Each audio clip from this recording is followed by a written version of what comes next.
當下，即係 now 呢樣嘢。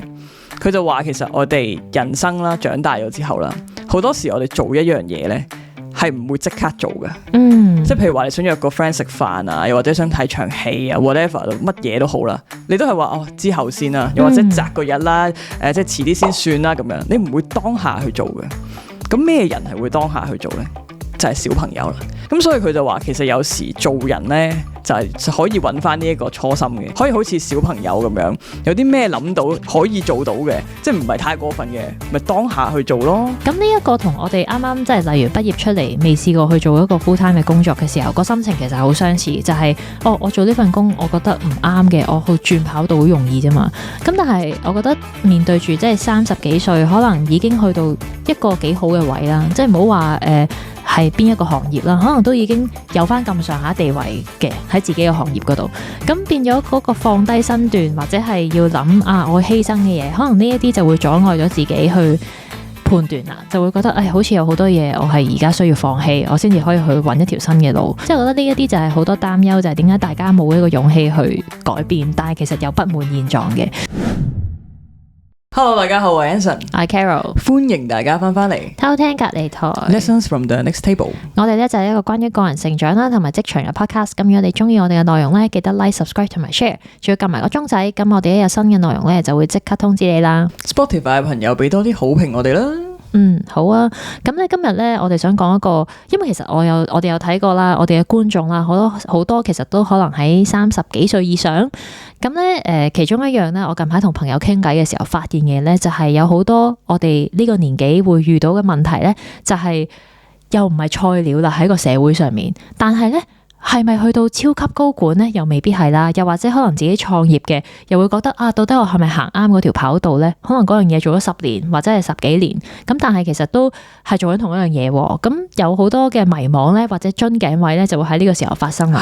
係啦，因為始終可能喺一個事業起飛嘅時候，嗰個 curve 係會最快啦。咁但係去到而家可能30幾歲呢個位呢，就會突然間覺得好似停咗喺度。進步又冇進步得咁快，但係咧又好似棘住咗喺個位，唔知道前面條路應該點行。咁近排啦，我哋嘅拍檔 Anson 啦都轉咗跑道嘅，咁所以就真係想親身訪問下你喺呢一個心理關口啊經歷嘅嘢，同埋你嘅諗法啦。咁你講咗你轉咗咩跑道先啦？本身咧，即係大家認識我嘅時候咧。之前就講我係一個老闆啦，咁我曾經係開過公司嘅，咁間公司就係一個 social media agency 咁啦，咁因為之後各種原因啦，咁就冇再做咯，係啦，咁之後其實我係踏入咗一段時間嘅迷茫期嘅，係啦，我係唔知道自己應該做乜嘢嘅。其實咧，你個迷茫期唔算長係嘛？都長嘅，即係其實我想講咧，係我哋開 podcast 嘅時候，開台嘅時候係我人生事業上面最迷茫嘅時候。即係點解會去到迷茫？就係你去到某個位悶啦，跟住然之後又會遇到一啲困難啦，然之後開始懷疑自己啦，然之後懷疑人生啦，懷疑成個宇宙，懷疑成個事業啦，跟住懷疑宇宙啦，懷疑世界啦，係咪迫害緊我啦？係緊我嘅問題啊，定世界嘅錯啊，定係市場嘅錯啊？咁我係咪揀錯跑道啊？即係好多林林總總嘅想法萌生嘅，係啊，跟住冇噶，算啦，咁都係要馬死落地行嘅。你迷茫還迷茫，食飯還都要食飯嘅，咁你都要做嘢嘅。咁所以嗰陣時係一路做住先，交到功課俾客戶嘅，對得住客戶。但係自己就唔開心。咁你之後咁你而家做咩先？你講咗先。係咯，點解仲未講？做咩先？係啊。咁所以咧，而家咧，我就係做咗2個 creator 嘅經理人嘅，一個咧就係 Karen 啦，另外一個咧就係 Mario 嘅。係啊，兩位都上過嚟我哋節目嗰度做嘉賓嘅。係啦，跟住其實我好想講。我點解可以轉到型？點解會轉到跑道？同埋點解你揀呢個跑道先？我覺得係啦，應該係因為呢個 podcast，係啦，係呢個 podcast 帶俾我嘅嘢嚟嘅。咁所以我想講嘅嘢咧，就係即係當你迷茫嘅時候，你開始做一樣你唔知點解要做嘅嘢啦。即係雖然我哋知嘅，即係做一樣嘢嘅時候，你唔知道嗰件事會帶到你去一個乜嘢位。我覺得有好多嘢咧，就係當你做嗰件事嘅時候，可能係來自於你嘅 passion， 或者你係中意去做一樣嘢。可能當時你唔會知道最尾個結果係會 lead to 啲乜嘢嘅，咁但係到你做下嘅時候，就會發覺有機會隨住你中意做嘅嘢去發生啦。係啦，就係咁咯，即係你永遠都唔知㗎。我係完全唔知道我今時今日係會無啦啦做咗 creator 嘅經理人嘅。我係即係我細神劈完啦，我係諗都冇諗過嘅。我最多覺得自己會做 creator 嘅啫，係啦，點知變咗 management。哦，咁但係呢個事點樣發生嘅咧？呢個故事，我喺屋企練習咗一次嘅。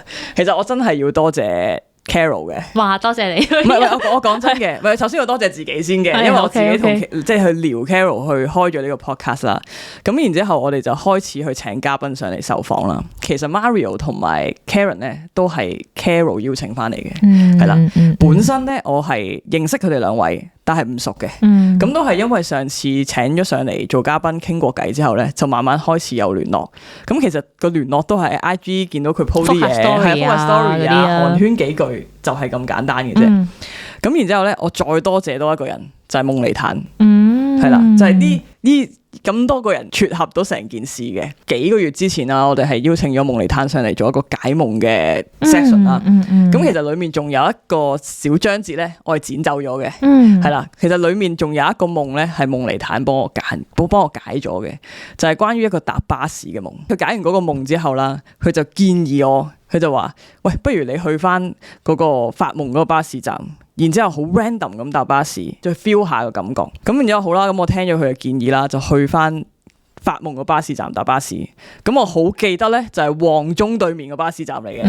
咁我就揾咗一個晏晝啦，即係做完晒啲嘢就去搭巴士啦。咁唔通喺嗰度撞到 Karen？ 唔係，未去到咁離譜住嘅。係啦，咁我去搭巴士啦。咁我本身咧就諗住係即係應該都係，因為嗰個巴士站嘅車應該係喺市區度行嘅。咁我就嗰陣時去到就諗，總之咧，你求其上一架車，下一架嚟係咩車我就上啦。咁下一架嚟嘅咧就係旺角柏景灣嘅車，即係奧海城嘅總站。係，跟住我搭緊去，都好近嘅啫喎，即係喺旺中去奧海城。係啦，即係轉咗一個彎咁樣咧。我搭緊嘅時候已經心知不妙啦，因為柏景灣個總站嘅車全部都係去大西北嘅。大西北一係大西北，一係咧就係粉嶺啊、上水啊、大埔嗰啲啊，跟住心諗，死啦！今日要去郊遊唔通，咁但係冇計啦。咁我 join 咗呢個 game，咁我就要 follow 嗰個遊戲規則噶啦。咁我順利喺柏景灣落咗車啦。咁我就見到，全部都係大西北嘅巴士路線。咁我嗰陣時仲走咗去廁所定一定經先，應該冇事嘅，最多都係大埔嘅啫，好快出得翻嚟嘅咁樣啦。咁樣之後去完洗手間就出翻嚟，上嘅第一架車，即係佢即將開嘅第一架車，就係去屯門嘅。咁樣冇計啦，咁你都要上噶啦。咁你玩得呢個遊戲，咁我上啦。咁我上咗去咧，咁其實一路咧都係唔開心嘅，即係都係覺得，拍緊 MV 嗰啲喎，即係上一架巴士嗰度望下風景、聽下歌咁樣，係跟住好唔開心啊！覺得有鏡頭影住自己嘅側面，係啦，跟住又冇咗成個下晝啦。同埋屯門好大㗎喎，你喺屯門邊個位啊？我唔記得咗係幾多號，總之係屯門啦。係。咁我咁啱咧，喺嗰陣時咧就開咗張繼聰嘅一個訪問你聽。咁嗰一排佢金童宣傳緊啊嘛，咁佢就上咗一個節目，都係講一啲靈性嘢啊，即係個人成長嘢咁樣嘅。咁我一路搭一路聽，嗰個訪問好長嘅。咁我其實去到3號幹線啊，見到青馬大橋嗰個位咧，我已經釋懷咗噶啦，因為個風景好靚，即係我望到就就嚟日落啦，同埋嗰日係好好天嘅，即係我見到一片風景，一片海咁樣，咁我就安慰自己啦，就話算啦，即係其實今日可能個天想我去relax 下啦，欣賞下風景咁樣啦，咁跟住就巴士一路行，一路聽 podcast， 咁聽到一個位咧，咁就講緊當下。即係 now 呢樣嘢，佢就話其實我哋人生啦，長大咗之後啦，好多時我哋做一樣嘢咧，係唔會即刻做嘅。即係譬如話你想約個 friend 食飯啊，又或者想睇場戲啊 ，whatever 乜嘢都好啦，你都係話之後先啦，又或者擇個日啦，即係遲啲先算啦咁樣，你唔會當下去做嘅。咁咩人係會當下去做咧？就係小朋友啦。小朋友就係我肚餓喊，我想買個玩具扭。總之佢嗰一刻有需要，佢就會即刻表露出嚟。咁所以佢就話，其實有時做人咧，就係可以揾翻呢一個初心嘅，可以好似小朋友咁樣，有啲咩諗到可以做到嘅，即係唔係太過分嘅，咪當下去做咯。咁你唔知道往後其實你有幾多個當下噶嘛？即係會往後係咩情況噶嘛？咁然之後我就諗，咦，當下咁樣啦。跟住我就咁不如我試下個站就落車啦咁樣咯。咁然之後咁我下個站落車，我係唔知道佢嗰個路線係去邊度啊。嗰陣時已經過咗3號幹線嗰啲噶啦。咁點知當下我望一望佢個牌，龍珠島喎。龍珠島，我都唔知係邊度嚟嘅。龍珠島啦，係啦，即係腦補大家。究竟龍珠島係一個咩地方咧？龍珠島係一個四面環海嘅島。你要去到嗰個島咧，只係得一條路嘅啫，一條車路好窄嘅。咁仲要咧係翻風落雨啦、爆風球啊、紅雨黑雨嘅時候水漲咧，佢會浸咗成條路嘅，成條橋嘅。即係如果極端天氣嘅情況之下咧，島上面嘅居民咧有人住㗎，原來翻唔到去嘅，係啦，嗰個島係有個屋苑喺度嘅。之前林日曦未離開香港之前咧，都係住龍珠島嘅。佢就係話嗰度夠靜，咁佢真係一個孤島嚟嘅，乜嘢都冇嘅。我真係從來都冇去過，喺香港住咗咁多年。龍珠島我見到幾得意喎，跟住心諗大鑊啦。咁但係都係冇計啦，我或者同自己講我要當下啊嘛，當下就龍珠島啦。有冇人啊？你喺嗰度嗰陣？有嘅，因為其實嗰個巴士站咧就係你落咗車，佢唔係即刻係嗰條路嚟嘅，你要經過咗一個屋苑，然之後先至見到嗰條路再行入龍珠島，同埋龍珠島係唔可以隨便入嘅，因為佢係居民先入啊嘛。係啦，咁所以我就咁啊上天叫我去龍珠島，咁我都要去，即係就算我行唔到嗰條橋，我喺門口望下都好啦，係啦。咁然之後我一路行啦，咁成日你有冇打到卡啊？嗰陣有，我可以俾翻相大家睇，係啦，出翻。跟住我一路行咁樣去到嗰個閘口嗰度啦，嗰陣時就嚟日落，跟住我見到一片好靚嘅風景，然之後我就坐咗喺路邊嗰度，咁啊聽歌。咁我就因為頭先聽緊張繼聰嘅podcast 啊嘛，咁我攞張繼聰啲歌嚟聽啦，咁就聽緊2013，咁佢就係嗰陣時佢有一段時間咪好迷 New Age 嘢嘅，咁佢嗰一隻碟裏面嘅其中一首主打歌嚟嘅，咁就係我記得第一句歌詞就係人一生去用好多時間找答案啦，我唔記得 exactly 嗰個歌詞係乜嘢，就係人一生用咗好多時間找答案，但係你又點知道啲嘢係幾時出現咧？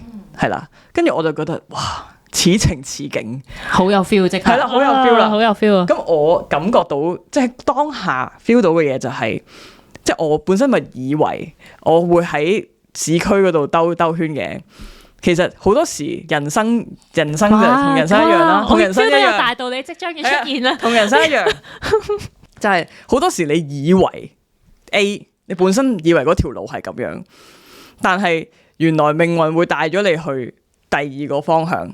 但係第二條路，即係本身我係抱住呢個不安啦、憤怒啦，即係總之唔開心嘅心情去嘅。但係點知道最後柳暗花明又一村啊嘛！係啦，嗰個過程係搭車嘅時候望到美麗嘅風景啦，然之後去到嘅時候望到一個漂亮嘅日落啦。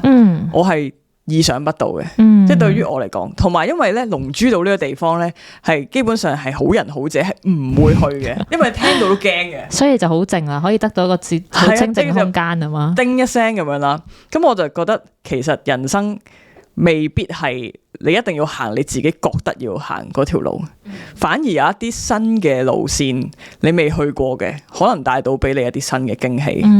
咁我嗰下就醒咗啦。係啦。好啊。咁so far你做經理人嘅心路歷程覺得點呢？而家開始做咗幾耐？而家開始做咗幾個月啦，其實真係好短嘅事啊！你話夢妮坦到而家，其實都係上幾條片嘅事嚟嘅啫嘛，係啦，即係就總之都要多謝大家啦，多謝 Carol 啦，多謝 Karen 啦，多謝 Mario 啦，仲要多謝夢妮坦同埋我自己啦，係啦，咁跟住做經理人嘅心路歷程就係其實同我以前做嘅嘢差不多，只不過係換咗一個崗位，但係因為其實經理人佢要 handle 嘅事情就係嗰個 creator 嘅日常啦 ，career 嘅 planning 啦，然之後就係第二件事最重要嘅對客啦，係啦，跟住第三就係我覺得係有啲情緒輔導員嘅，即係我要開解下佢哋去做佢嘅 backup 咯。咁第四嘅就係總之就係佢唔擅長做嘅嘢或者唔想做嘅嘢，咁我去嘗試幫佢 handle 又或者揾人幫佢處理咯。係啦，即係呢四大嘅崗位咯，我要處理。咁我覺得係。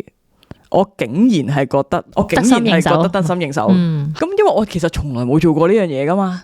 但係因為本身你都有湊開客噶嘛，即係我覺得湊開客呢個範疇就應該冇乜問題嘅。喺同你過往嘅經歷應該係類似。我係即係即係本身我都有懷疑嘅對於自己，因為本身我嘅角色同埋經理人角色嘅湊客嘅角度係唔一樣噶嘛。咁但係其實即係老實講，都係同我哋之前分享嘅差唔多嘅，都係站喺個客戶嘅角度去諗啊，站在 creator 嘅角度去諗啊，其實都係協調啫。係啊，跟住然之後去幫佢一齊去諗 content 啊，又或者去 plan 佢 career 嘅時候，咁啊真係好似我以前去諗公司嘅 business plan 咁樣咯，即係之後點樣發展啊，點樣去調配資金啊，即係有啲咩 projection 啊、expectation 啊嗰啲，咁我有做過喎，咁然之後可能即係 creator 其實都係一門生意嚟噶嘛，係啦，即係都係好似一個小型 startup 咁樣噶嘛，咁去到一啲 financial 嘅嘢啊、報稅上面嘅嘢啊，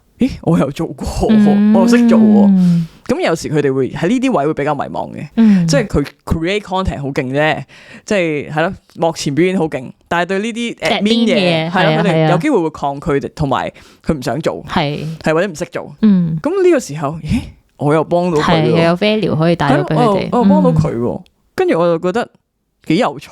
原來我以前嘅經驗，無論係成功定失敗，喺其他人嘅身上都係有一啲養分，有一啲嘢可以幫助到別人，係啦，跟住我就會覺得，我做呢一樣嘢好似幾有意思喎。佢哋兩個嘅資訊都係幫到好多人嘅，係啦，跟住我覺得，我用我嘅能力去再幫佢哋，再鞏固佢嘅事業咧，一來，二來就係可能幫到佢哋將呢啲有用嘅資訊發放到俾更加多嘅人，咁我覺得正喎，用佢哋嘅影響力再去影響更加多嘅人。嗱，我學咗 Eileen 嘅，係又 sell 一個夢想，係講夢想，夢想好大好大好大愛，大愛啊，係啊，講笑啫，即係其實我真係咁樣覺得嘅，咁所以我而家就係好擺咗蜜月期啦，而家係咪？算唔算係擺咗好多時間喺裏面度，即係擺好多時間去同佢哋兩個去溝通啊，去 handle 佢哋嘅事務咯。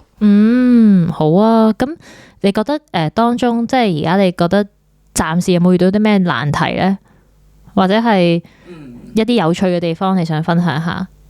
經理人嘅日常，經理人嘅日常啊，難題嘅話，我諗就係大家要一齊去面對網絡上面嘅一啲風評咯。即係無論係正評同埋負評，你都要去面對咯。因為其實可能有人即係你嗰排可能受歡迎一面倒嘅好去讚你，咁究竟呢一樣嘢係咪即係真係可以 sustain 到嘅咧？咁究竟佢讚你嘅嘢係即係非唔非力嘅咧？咁我哋就要去諗下點樣去 take 呢啲。咁當然啦，如果有人讚我哋嘅時候，當然多謝觀眾啦。咁但係都要去反思一下，究竟呢啲特質係即係可唔可以 last 得耐啦？係啦，咁第二樣嘢咧就係當有負評啦，每一個公眾人物都會面對噶啦。負評嘅時候點樣可以去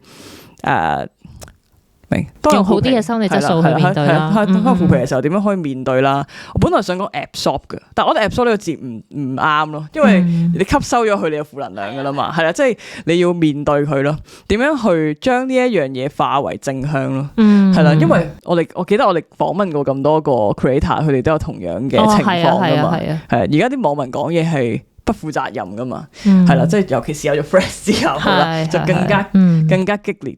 咁我就即係喺呢一個位，我就要心理輔導員出嚟啦。咁即係好老實，咁我都要同佢講，人哋批評你嘅嘢啱唔啱嘅先。即係譬如話，你今次條片拍得唔好睇啊，又係嗰啲嘢，即係千篇一律咁樣收皮啦咁樣。咁如果係咁，我哋係咪需要檢討改善咧？佢講嘅嘢係唔係真嘅咧？咁如果佢講嘅嘢係有改善空間嘅，咁都要一齊去檢討面對。咁但係如果純粹佢就係話，哇，你好樣衰啊咁樣，咁呢啲嘢嘅就唔需要擺喺心咯。咁我就要去輔導，同佢哋一齊面對。插入少少先呢個位，冇啊，因為咧你講起呢個嘢啦，其實我覺得都唔單止係 creator 會面對別人嘅意見嘅，因為我覺得意見分好多種啦，有啲係個人身攻擊嘅就唔需要理會啦。咁但係有一啲係比較有建設性嘅，真係可能喺職場上都經常會收到，可能你上司嘅意見啊，或者你同一個即係 peers 嘅意見啊，或者客戶嘅意見啊，咁好多人會 take it to personal 啊，即係就會覺得受傷了，跟住然後就會好唔開心啊咁樣。但係其實我覺得個道理都係無論係 creator 啦，定係大家啦，其實都係學習點樣去去 take 個 feedback，即係到底你聽完個 feedback 其實係咪真係一啲有建設性嘅嘢係可以幫到自己去改善咧？咁呢個先係重點咯。即係其實我會係咯，我哋好早期嘅時候都有講過，就係將呢個情緒分離去處理呢一啲嘢。係啊，但係真係好理解，望到呢啲嘢咧，一打開個 Threads 咧，就有幾千個留言喺度鬧你咧，真係好難過。係啦，因為始終即係我諗喺職場上同 creator 唔同嘅原因就係職場咧，人哋俾 feedback 你未必會好超級 harsh 啦，即係因為始終係一個職場環境，佢就算批評係啦，批評可能都係會有留翻少少空間嘅。咁但係因為網絡上大家用鍵盤就可以輸出啦，咁變咗可能好多嘢就會係好直接而係好不留情面咯。係啊，咁所以我就真係要喺呢個崗位度做得好好咯。因為老實講啦，即係如果佢哋嘅心理質素唔好咧，佢哋會影響佢哋出品噶嘛，影響佢哋創作嘅時候，條片又唔好睇喎，佢又俾人鬧咯。咁所以呢一點心理健康守得好重要嘅，係啦。咁所以而家我同佢哋兩位就好似一個 squad， 即係一個 team 咁樣咯。我會講，即係好多時都係我會想將以前喺即係建立公司嘅時候嘅一啲學到嘅嘢啦，或者一啲諗法帶翻落去咯。即係我會想話俾佢哋聽，you are not alone，我哋係一個 team 嚟嘅。咁總之有咩事咧，就大家一齊出去拆掂佢，而唔係你自己一個對住個 mon。好啊，咁你對於而家現時啦，如果都係好似你當時面對30幾歲嘅迷惘，唔知道自己應該揀咩跑道嘅觀眾啦，你會唔會有啲咩意見咧？意見係 open mind 啲咯，即係之前都係我鬼打牆嘅。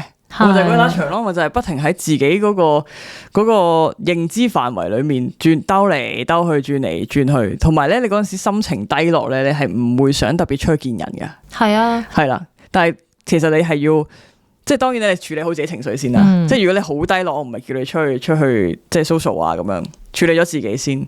即係好似我上一集咁樣講啦，就係話做運動，即係覺得自己 manage 到自己嘅身體，覺得自己做得到先。處理咗，跟住之後再去慢慢去出邊尋求機會咯。係啦。但係我覺得最難嗰個位咧，就係因為頭先好似你講你坐巴士咁樣啦。咁你坐巴士，可能你本身以為你自己行呢條路，咁但係可能有驚喜就係，你去咗第二條路，突然間見到個好靚嘅風景啦。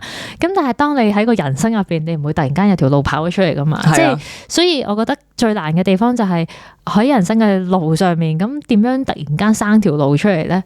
即係你覺得有冇啲咩方法係可以開發呢啲路出嚟？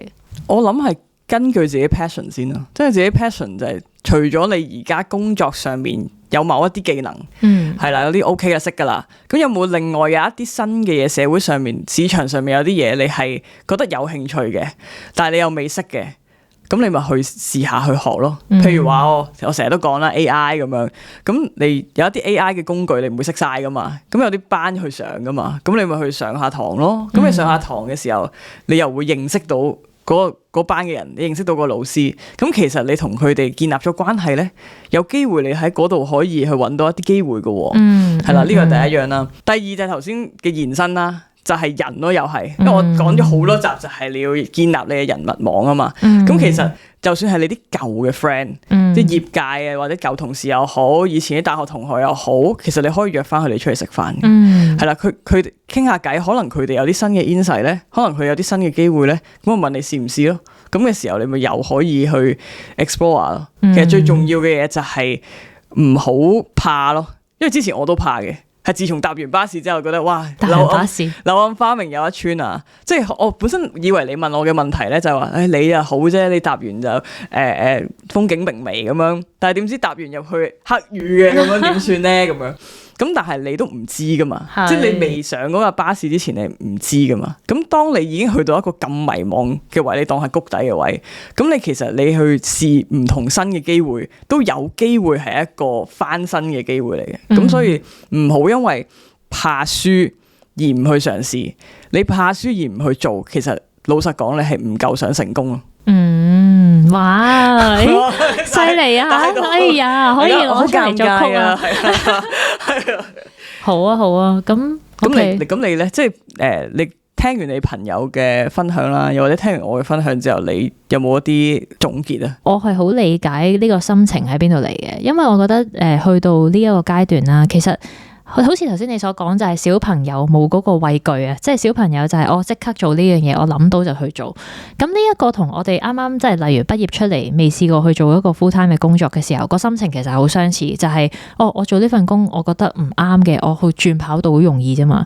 咁但係我覺得面對住即係30幾歲，可能已經去到一個幾好嘅位啦，即係唔好話係邊一個行業啦，可能都已經有翻咁上下地位嘅喺自己嘅行業嗰度，咁變咗嗰個放低身段或者係要諗我犧牲嘅嘢，可能呢一啲就會阻礙咗自己去判斷啦，就會覺得好似有好多嘢我係而家需要放棄，我先至可以去揾一條新嘅路，而亦都會覺得就係會唔會俾其他人輸蝕啊，或者係我開始一樣全新嘅嘢，其實我自己應唔應付到呢？會唔會令到自己而家呢個生活係冇辦法維持呢？即係我覺得呢一啲就係好多擔憂，就係點解大家冇一個勇氣去改變，但係其實又不滿現狀嘅。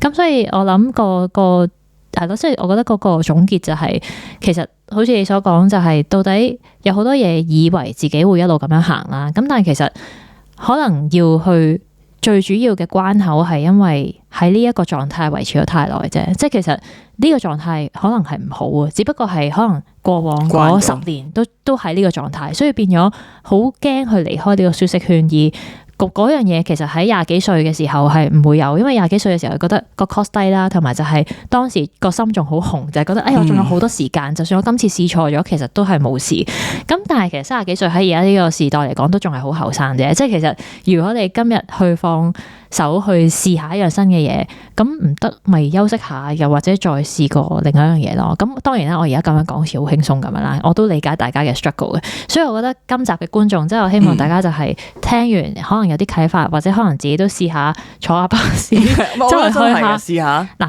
其實咧，我想講呢樣嘢咧，我中學嘅時候係成日都做嘅，因為咧我係中學已經揾到人生嘅。因為咧，我點解會咁做咧？就因為咧，我好中意寫嘢嘛。嗰陣又成日都講，咁嗰陣咧，我係好中意放空同埋自己一個人諗嘢嘅。我同 Eileen 姑都一樣，即係中意喺自己嘅時間思考啦。咁所以我咧會喺搭巴士嗰陣咧，我都係會上一個冇目的嘅，即係唔知去邊嘅巴士啫。跟住然後我就會搭到去總站落車，跟住然後可能再揾第二架巴士搭啊，或者係遊一日咁樣先翻屋企。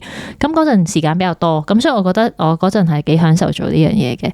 咁我建議大家都可以呢個尋找翻個初心啊，係啦，試一試咯，係咯，好啊。咁如果大家對於職場上面咧、人生上面，或者呢個年紀上面遇到嘅迷茫，係想分享下，或者係希望有多啲人聆聽嘅話，都可以喺下面留言嘅。好啦，係啦，下次再見啦。好啦，拜拜。